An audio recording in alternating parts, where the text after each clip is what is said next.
Lately, I've been asked by enough curious atheists and Christian apologists to comment on the apparent paradox of believing in a supernatural first cause to a strictly natural universe.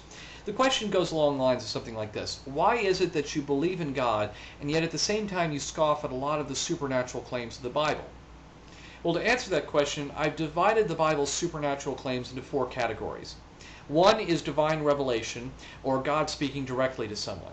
Two is miracles, or God causing certain events to happen through direct intervention. Three is fantastic beings, such as the existence of angels or demons or giants. And four is magic, or mortals performing supernatural feats either by their faith or through their study of the occult. Now, with regard to the first claim, revelation, it's important for the listener to understand that Yahweh is not merely this mysterious first cause to the natural universe. Yahweh is a flesh and blood anthropomorphic character who walks, talks, and interacts with other mortals in the Old Testament, including stopping by Abraham's place for lunch, wrestling with Jacob, and giving a public speech to the entire nation of Judea. Now, a fair question to ask at this point is, why doesn't this happen today? Why doesn't Yahweh give a public speech to the United Nations, for example?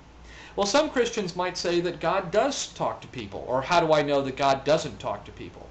Well, I would apply the same skepticism as I would apply to the claim of having contact with intelligent life in the universe. Now, if you were to ask me, do I believe there's intelligent life in the universe? I would say yes, I believe that's very likely. But it's outside normal experience to interact with such beings. Claims of alien abduction or other contact with extraterrestrials is viewed with suspicion, and rightly so. Now, is this a paradox? If alien life is so plausible, why is it so outlandish to have contact with it? Well, because it's outside the realm of everyday experience. The extraordinary nature of the claim is exactly what prompts us to ask for evidence. The same principle applies here to God. Even those who believe in God should be suspicious of those who have claimed to have an experience of revelation.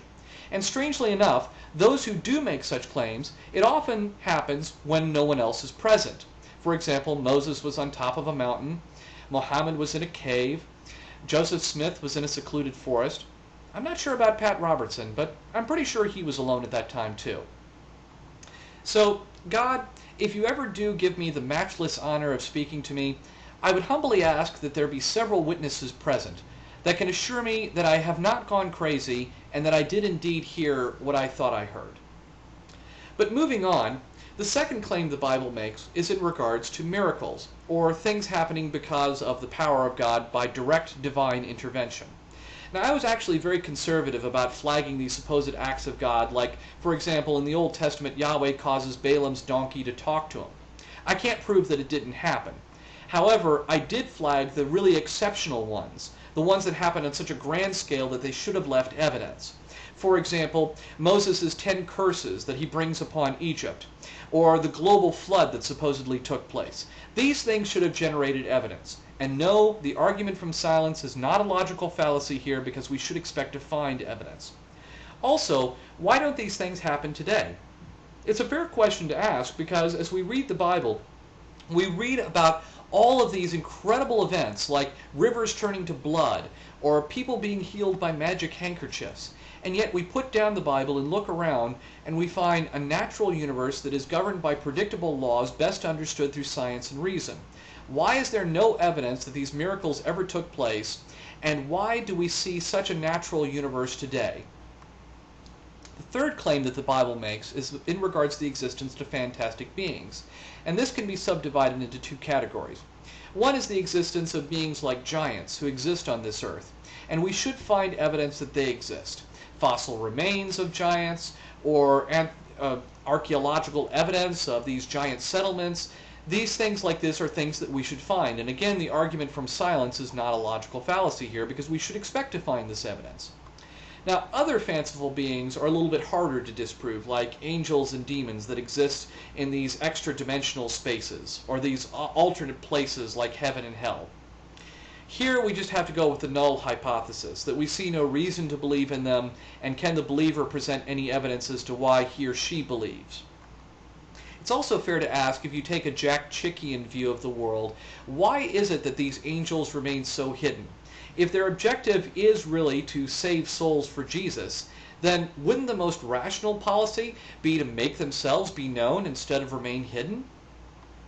Now, what about God? Is it fair to classify God in the same category as, say, angels or demons or the Loch Ness Monster or Bigfoot? Well, one of the things I would point out is that there was a creation some 13.7 billion years ago, and the process seemed rather miraculous to me.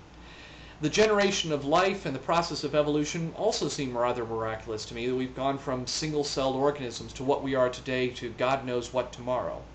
And then there's what deists call the gift of reason, or how we are endowed by these highly advanced, highly evolved brains that we can use to unlock the secrets of the universe. Now, I agree that some people don't attribute any of this to a creator, some do. My only point here is that this is a different debate than a debate over, say, fairies or angels or demons, for exactly this reason. That at least we do have a creation to explain, and the question is whether or not it explains itself, or whether or not there was some sort of intelligence behind this machine that we call the natural universe. Now, the fourth claim is in regards to magic, this idea that mortals, by the power of their faith, or in some cases without even any assistance by God, by simply study of the occult, can perform supernatural feats. Now, here we don't even need to go with the null hypothesis, because this is a claim that works against what we can observe in the natural universe. The claim here is that not Jesus, not angels, but mortal human beings can work magic. Now, this is a claim that goes against our observations of the natural universe, and these are claims that can be falsified. And this is what I touched on in my comments on Acts and the epistles of Paul. Either you believe that disease really is caused by demonic possession, or the Bible is wrong. The bottom line here is that religion is neither necessary nor helpful in our spirituality. There is enough in the natural universe to inspire a sense of wonder. There is no need for all the clutter and garbage that theism introduces. And let's be blunt here, the only reason that we're taught to believe in angels and demons and heaven and hell and salvation and the personal God and so forth is because these are mechanisms of control. They have nothing to do with helping us out in our own spiritual development. Now, by contrast, there is great spiritual depth to being a freethinker. Our minds are unfettered by the preconceptions of faith-based credos and strict religious dogmas, at liberty to explore the wonder of our consciousness and the majesty of God's creation. Or, for those of you who prefer, the natural universe.